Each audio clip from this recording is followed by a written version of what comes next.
Pickle. Daily Pickle. Daily Pickle. It's a Daily Pickle. All right, Daily Pickle here on the Rob Dibble Show with Ben Darnell on your afternoon drive. Noah Syndergaard might have a job soon in the big leagues. He's back, kind of. Signed a minor league deal. Well, I mean, they want to see if he's healthy, and I'm sure he tried out for them and showed what he still has left. And it's nothing ventured, nothing gained kind of deal. You go down to the minor leagues, see if he's still got it, and if he does, you're going to put him in the big leagues. And at least he's getting another shot. I thought he was way too young to get out of the game. I was going to ask you that, but then I was thinking about when we watched him in minor or spring training last time he was on the Mets. You were talking about, man, you just threw a curveball 100 miles an hour. That's not impressive in spring training. Yeah, it was a long time ago, but you were talking that time, dude. You're going to wear yourself out way before you should. Way before you should. He is the generation of big, strong, 100-mile-an-hour max effort guys, and he really, he used to pitch in spring training with his shirt off. His nickname is Thor, and listen, he's a huge guy, 6'6", probably 250, 275 pounds, somewhere in there. And it's not that he doesn't have the strength to do it. You don't need to do that. You don't need to put that kind of stress on your joints, your shoulder, your hips. People forget that your hips, you can tear labrums in your hips, and you could blow out your knees and things like that from over-amping over and over and over. And he had a $21 million deal 1 year. His last deal was $9.7 million. So I don't think he needs the money per se if he managed that well. But it's like you're too young, dude, at 32 years old, if you're healthy, to just kind of walk away. You've heard me say it a lot of times. Play until they tear the jersey off of you, because it's hard to go back once you stop. So I'm kind of happy that he came back and he's getting another shot at it. The Acuna Jr. celebration controversy. I'm just catching up with this. You were kind of warned me about this before the show that it happened. So he hits a home run. His celebration is like he tears a grenade pin out of his mouth and he throws it into the crowd like kaboom. And then he puts his hands over his ears. Now, what I think of first when you told me about it, I didn't hear about it other than you. It wasn't on the news for me, and I didn't watch the game of the Mets-Braves last night. But I think of Ja Morant immediately, and Ja has a extensive backstory when it comes to this. Right. Ja at first was making three-pointers, and he was doing the guns. He was doing the shooting guns like he was from the Wild West. But he's already been in trouble for guns-related stuff. He was on, I think, Instagram, and he showed a gun on Instagram, which, again, it just shows it's the wrong message to young kids, especially in an urban setting for him. He's African-American, played at Memphis. So then he's on thin ice, and then he does the finger guns, and then he gets in trouble for the finger guns. So then he thinks the alternative will be the grenade throw. So then he does the grenade throw in celebration for threes. And then eventually the Memphis Grizzlies get bounced out of the NBA season, and we haven't heard of Ja Morant since. I don't have a problem per se with it if he doesn't. If that's the way you want to, I mean this in the most non-political way. I don't know where his upbringing is. It's hard to say. You're talking Ja, right? Ja Morant, and like Acuna, or listen, we talked a lot about it with Aroldis Chapman. I don't know what their education background is. I don't know what their cultural background is. For us, it's offensive. For them, maybe it's not. And it's like we always judge an action with our reaction. And I think a lot of people are overreacting to this. This guy's just happy he's healthy. He's hitting like 400 since he came back. He's on fire. He's having fun. Let him have fun. Now, if you want to police that, if you're offended by that, police it. But everybody attacking him like on social media, or now you're attacking people attacking him on social media. What do you guys know? I mean, I know Jeff Fry and a lot of these old timers like me. I don't mind it. I don't mind it to the point where, and you made a great point. I mind it in the dugout now where we're putting helmets on or we're riding in some scooter and you're down 5 runs. Right. Oh I'm more offended by that. Like you're down 5. You're not serious right now. You're thinking we have to put the jacket on in Toronto, or we got to put the helmet on. We got to put the Viking helmet on. It's like, dude, just play baseball sometimes. Sometimes don't over celebrate one little moment that it's not like a game winner, because now it's kind of like all of these celebrations make it like I don't think it's that special. I don't know. All right, so I have different problems with this. I'm watching this for the first time. There's so many things that happened in this home run. First of all, did you notice the kid is kind of hanging over center field that actually makes the catch beyond the wall? Is that ball gonna go over if he doesn't make that? I don't know, man. I think everybody needs to look at that again. That could have been a long double that could have been reviewed and taken away. Let's see. No, it's right in the corner there. That kid kind of reaches out and gets it. Nice bucket. Nice grab. Oh, and he fakes the throw. Right. He faked the throwback. He keeps it for himself. He's a Mets fan. Catching it at a Braves game? Yep. No, we're in New York. Are we in New York? We're in New York. Yeah, we're in New York. Yeah, they're in their away So uniforms. I don't see the grenade pull, and I think people are getting confused on the internet with it because there's two sets of theories here. Well, again, I could care less if it is a grenade throw, if it isn't a grenade throw. Right. I don't care how he's celebrating. I don't care about any of these celebrations. I really don't. All right, now even when he's running between second and third, and he does a stutter step, he's not the only one. Tatis does it. A bunch of guys do it. It's a thing. Sammy used to stutter step every base. Go back and look at his home run. Yeah, but that's because he doesn't want to miss the base. No, that was because that was his being his style. He didn't want to miss the base. Eric Davis did a little stutter step. Everybody had their own little thing. Listen, Jeffrey Leonard had one flap down. He'd run and he'd keep one arm down. Ricky would be tugging at his thing. Yeah, all day. What I'm saying is, go ahead and celebrate. To me, as a pitcher, you're not going to get a lot off me. That's my mentality. So if you're that excited about it, celebrate. If I'm a pitcher today, these guys don't police the game enough to now, next time up, drill his ass. You don't do it. You're not the type of sport right now that polices it, and you can't police it like 1 out of 10 times. Like, we policed it to the point where you want to do that, you're going to cause problems for yourself and your team, and that's why they didn't do it. Does that make sense? So if you don't police it and you're offended by it, I don't care that you're offended by it. You haven't policed it in 10, 20 years. You can't start now. You can't now think, well, now we're going back to 1985. Or I saw a comment today in my timeline, which upsets me because I didn't even make a comment about it. And then other people mentioned me. And it's like Bob Gibson pitched in the 60s and 70s. Why are we bringing up Bob Gibson? This is like the Rocky Marciano thing and Joe Louis. It's 2025.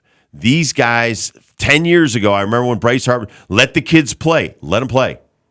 I don't have a problem with the celebration because I don't get offended by a guy's home run trot. If that offends you, don't give up the home run. Here's the problem. The Mets have lost 9 of the last 10. That's the Mets problem. Are really bad right now against really good teams. They could use a fight, but maybe in their own clubhouse. They started a series with Tampa Bay, swept. They were in Atlanta, swept. Lost 2 of 3 against the Phillies in their spot. They've already lost 1 of 4 But the Yankees here. Are struggling too.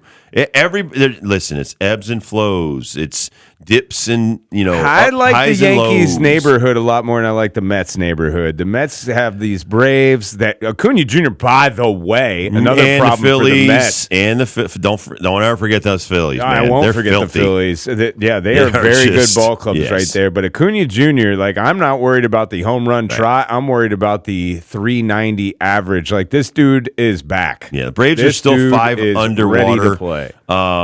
You're 13 over if you're the Mets. You're about the same as the Yankees are 12 over. Listen, you want to talk turkey? I'm impressed by my Reds.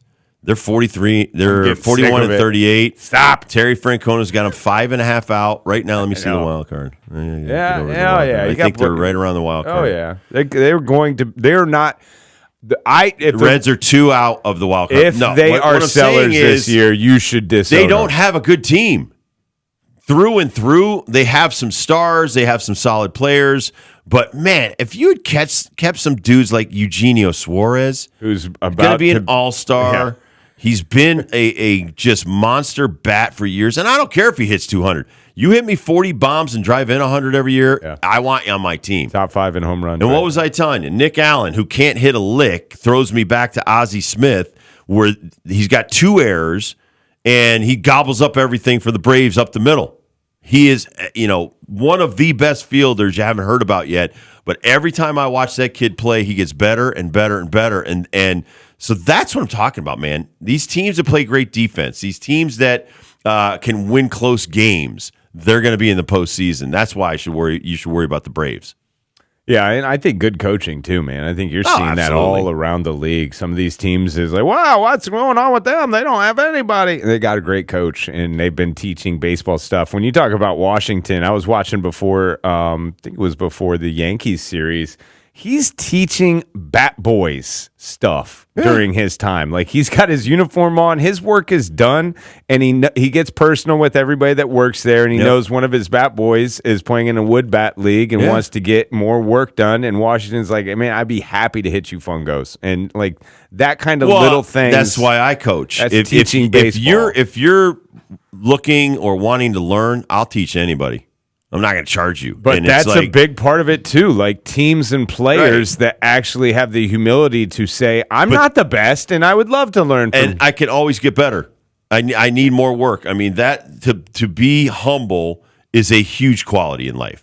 And so many of these kids today are. And that's the one thing. I don't think this Acuna Jr. kid's a bad kid. I don't even think Tatis Jr. is a bad kid. I think he got caught doing bad things, making bad decisions at a young age, which we all did. I just think that when you're in the social media world, though, and everything offends you, you got to just get out of it. Put it down for a while and be like, you know what? That's not like the end all. It's a home run celebration. Do we really care that much? No, I honestly don't. And even the Ja Morant, is it a real gun he's like shooting? No, it's fake. When we did that stuff, we used to spin it, put it in our pockets. Yeah. Guys did so many like things.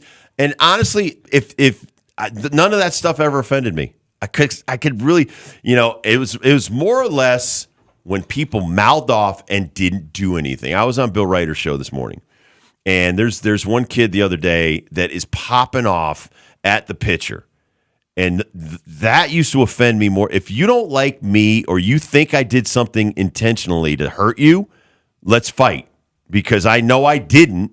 And I don't need you to accuse me of it. That offends me more than anything. So, I watched so much baseball, I can't remember what game it was. And even the announcer said that. Why are you yelling at the pitcher? Go to first base. If you don't like him that much. And ultimately, the bullpens the bullpens came out. Nothing happened. But then you see the Dodgers and the Padres. And you see the hitting Shohei after you hit Tatis. To me, that's baseball. And whether or not it was intentional or not, it's more the statement of, or the policing of, if you hurt our player, we can't allow you to do that. So we have to come after one of your players. That way you'll be better at your job. That's the bottom line. It's not personal per se. It's a safety deal. And that's why I said, I didn't have to hit a lot of guys. I faced 2,000, I hit 12. I could scare you by throwing it under your chin. I could scare you by moving your hips off the plate and then striking you out. There was no reason to drill you, per se, wildly up by your head. That's stupid. So I just, the game has gotten to the point where we're offended by the wrong things. I'm offended by I'm like you. I'm offended by the dugout celebration when you're down 5 runs. I think that's asinine, and your manager not saying something about that makes him look stupid. I think some of the hitters, the actual home run hitters, when they come into the dugout and they have it like waiting for them, and it's like, dude, we're down 8 runs. I saw this in just Vlad's face. That's where it came to my mind about 2 weeks ago. Vlad hits a home run. The Blue Jays got that stupid jacket out. They're down by 8 runs, and I could just see it on Vlad's face, like, not this now, is not the time not now, plays, man, right? not now. Spencer Strider is going to be on the hill for the Braves. He's filthy again. Frankie Montas comes back for the Mets tonight. And so here's a that's bad big thing, for though, for you Met fans. What?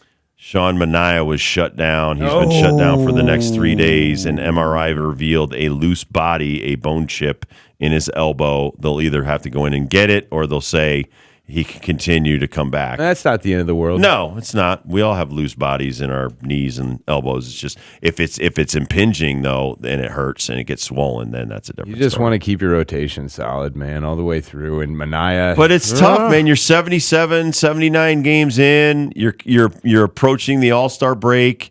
Guys look. It's weird. If they didn't know there was a break, it wouldn't bother them. But they know there's a break coming, so it's kind of like you're nearing the finish line of a marathon, and you're like, I'm going to get a breather in a second here. And it's only 3 days, 4 days, but it's still to a lot of these guys' minds that are kind of fried right now. They want to shut it down, get away, go see the family for a minute, and then start up the second half of the season. See how the Mets fans deal. They're going to have to figure out something in the next couple of days, just as far as the run that they're going to be on with the Atlanta Braves. I think got that Pirates. I think on you the need road to bring next. back Timmy Trumpet personally. Got to do something. Timmy Trumpet might be invited. What happened to that guy? Yeah, that was a what flash did happen in the to pan. that guy? He annoyed the hell out of us, and then you got rid of him. Now I want him back. Oh, let me see. Hold on. Let me see their setup here. They got Clay Holmes after that. Canning into Peterson. This Blackburn guy who Blackburn last didn't night, pitch well last night. He's going to have to do it again, though. He's going to have to be called on at least 2 more times before the All-Star break. They got the Yankees. Was it Schnellenberger? Schnellenbach. Oh, Schnellenbach. Schnellenbach pitched well. Schwellenbach. Oh, that's just Schwell. Yeah, just Schwellenbach. He's 6-4. Braves got a lot of options. Braves are on the upswing. The Mets downswing. I'm pumped for Syndergaard. I always love watching that guy pitch. Him and DeGrom. What a breath of fresh air that was for the Mets a few years ago when those two guys were, and Harvey. I do think of Trevor Bauer. I think of Go check his stats out. He just got crushed Did over he? in Korea. Well, Yeah, that makes more him. sense. That makes more sense because when he was in Mexico and then the first He part was of this dealing, year, but now he's playing against Korea, and I think he lasted like an inning, gave up 7 runs. They pounded him. The writing's on the wall, man. If they're giving Syndergaard a shot from the Chicago White Sox, there's teams out there. There's the Rockies, there's the White Sox, there's the A's, there's the Marlins. There's a lot of places where the has-been can find themselves, and if they're not taking a chance thing on that about guy, Trevor Bauer, and I'm not going to get into his personal life. it's the locker room, man. No, but again, there's a lot of guys that are irritating in the locker room. And you'll I'm put not up even going to with get to that. Right. You put up with that if he can play. Let's see if he can play. Let's first of all, will you go to the minor leagues and do a month down there? I don't know why he wouldn't if he's That's going right. to do these international So you leagues. keep saying you'll play for free. You keep saying you'll play for minimum. Okay, I called the guy on it. Even if I'm the White Sox, even if I'm the A's or any of these other teams that have an injury or could have an injury in a month. And listen, it's like Wade Miley with the Reds. Wade Miley was on the verge of going free agent out of his minor league deal. One of the Reds pitchers gets hurt, and you got to put the guy in the big leagues. So there's just not enough pitching. I would love to see Trevor Bauer because if he doesn't pitch well, it'd be nice to see that guy might get humbled a little bit because he's been popping off a lot for the last 3 years. I don't know if he plays for Dina or Lot, but last time out was this Sunday. 2 strikeouts and 1 innings of work. He did walk a guy. 8 hits, 7 earned runs. Yeah. No bueno. Or No, how do you say 3-4? no good in Korea? I don't know. I'll check it out. How do you say no good in Korean? No good. Yeah. I mean, look at the body armor, though, on Acuna Jr. He's got something on his foot, something on his knee, something on his elbow. He's got a hand pad. I mean, No Joyo. no Joyo. No, Anjoyo. Anjoyo. Anjoyo. Oh, Bauer, you, Anjoyo. Anjoyo. Joyo.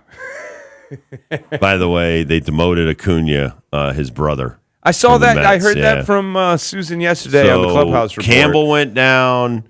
Alvarez went down, and now Acuna. So some of the younger, but here's the thing: sometimes you go down. This is like Durant 3 years ago. They send the kid down. He comes back, and he's been really solid since. Yeah, I don't know about Luis Angel Acuna Jr. Do you think now? Are the Red Sox playing tonight? Yeah, they got the Angels. Okay. Do you think Cora gets tossed tonight? Well, it'd be 3 for 3, right? He's gone 2 straight. It'd be Last third game with the straight game. Giants. Yeah. Is there repercussions on that as far as the baseball MLB is Not concerned? for the manager, just as costly. It's costing him a few pennies. I mean, I think he's got the money to pay for it. Last night was weird, man. I don't know why he got thrown out last night. Like I said, I think he's frustrated. I think he thought he saw something. I watched Veritek after, and Veritek's yelling like at the clouds, like I do every day. And Is he mad at Cora? Is he no, mad at he's mad at the umps. So what I saw last night, from what it's been explained to me today, and first of all, it's a tough play. The ball, Duran's on second. The ball's hit one hopper right at him. He's got a lead. He's already committing to third. He's leaning that way. Ball is picked right by the shortstop. He realizes, oh my gosh, I'm a dead man walking. He gets in a rundown between second and third. And the Angels, like you were saying with Washington, they nailed it to perfection. Yep. While that's happening, is it Dom's? Who is actually batting? I forget, but he's rounding first at this point. Now he's trying to take second in the midst of the rundown. He's dead in the water, but the man that makes the tag on second has his knee in front of the bag. And Cora's argument is that's obstruction. If that's obstruction at home plate, that's obstruction. It is at second obstruction base. at second base. And so then he gets where I'm confused. He gets explained to, I think Porter is the umpire. He explains it to Cora. Cora accepts the explanation, and then something happens. Somebody says something someone doesn't like, and I think it's not today. It may have not been yesterday or 2 days ago. It may have been weeks ago that Cora's like, and you're gonna do this now, that ba ba ba ba ba, and then that's when the toss happens. Something happened in there in that conversation. Well, I don't think it was the obstruction. I just watched it in slow motion, and I had seen it live, and they didn't show the angle I'm looking at now. It is totally obstruction. So you think Cora's right? Cora's absolutely right. Cora's absolutely right that the second baseman, because it was such a bang play coming back after the tag of Duran. But that's why the base runner has to change a little bit on the slide. And so I initially, when I'm watching this live, thought he's arguing the rundown. He's arguing the trailer and the tail end of this, and they're telling him, no, it's obstruction. Veritek is adamant that this guy's blocking, and he was. That would have been the correct call to say the runner was safe. But again, I'm going to say yes. All, he does get thrown out there. The umpires, the umpires have become kind of like so bitter about the future thought of robo umps that everything is a battle. Like even watching the argument with Cora in San Francisco was embarrassing to the umpire. In my day, the umpires would just sit there and kind of smile at you, smirk at you, and then walk away. They didn't keep up instigating this and making it a longer, more embarrassing moment than it had to be. And so, listen, if you don't have the tolerance to be yelled at, and I go back to the College World Series and the Coastal Carolina thing, if you don't have the tolerance to be an umpire, I don't care if you're male or female, then don't do it. But when you're tossing guys that might be right, you need to go check it out. And that's the whole thing. So whatever this explanation was, either he couldn't check a replay or even ask to, hey, I want you guys to get together and discuss this. That's when I'm watching right now lose his come unglued. And I'm 48 years old. Yep. I shouldn't get shooed by another grown man. Nobody should get shooed by another grown man. Unless, of course, you're getting shoes. He's my favorite baseball coach of the week, Coach Schnall of poor dude. Coastal Carolina. How awful was that flight home? Is he just yelling at people? No. I don't want peanuts! Who's in the crapper now? Don't you shush me, flight attendant. I go to sleep when I want to and wear my seatbelt. We'll take a quick break, come back, do Dibbles and Bits.